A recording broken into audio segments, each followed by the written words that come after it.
Okay, next question. I'm a 40-something INFP and a boarding school survivor.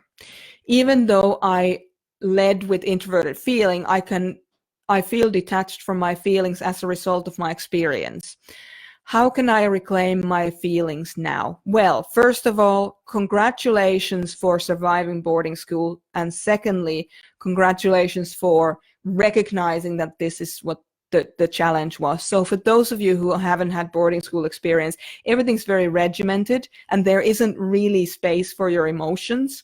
And oftentimes, when we're in a confined space with people that we don't have a choice about, we tend to have to just adjust. And it's usually the intuitive feeler people who just adjust so that everyone's, able to kind of operate in the same sphere. If there's more to this than what I'm saying, please let me know. Please put it into the comments so we can continue this conversation so that it's like super meaningful and super accurate for you, because you might have different experiences that we need to look at.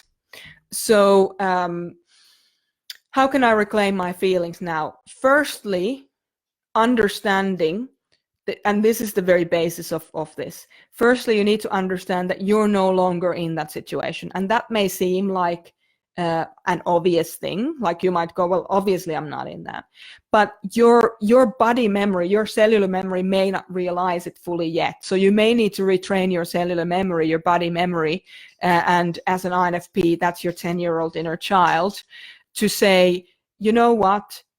I'm not in that situation anymore, so I don't have to buy into any of that. So whatever it looks like, whatever my feelings look like, even if they look messy, that's fine. I don't need to, because I'm not there anymore. I'm not subject to their stuff anymore. I can choose what I do and what I don't do. So that's number one.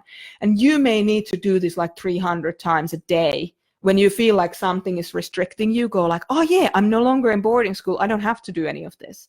It starts with that. It starts with just recognizing that you're no longer there. They don't have any power over you. And it sounds to me like you might have a touch of PTSD from this experience. So that will also help with your PTSD, to realize that nobody can hurt you right now. The second thing is what I would probably say, start journaling.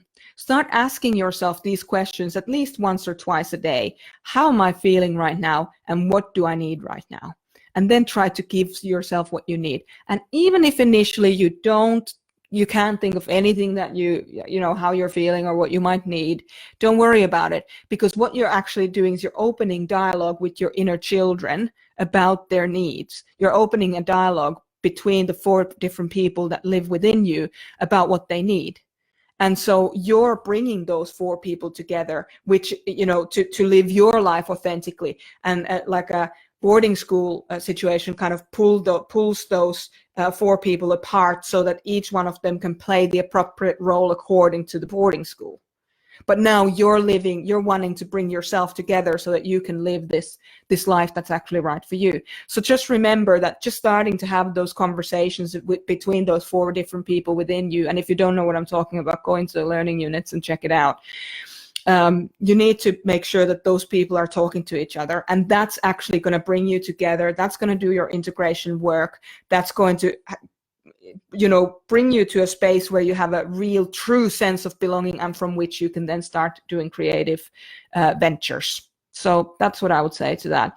But as I said, well done for, first of all, recognizing that that this is an issue, and secondly that it's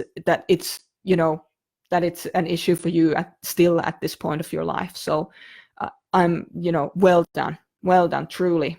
There are a lot of people who never get to this point, so I hope you'll give yourself a back on the back for that.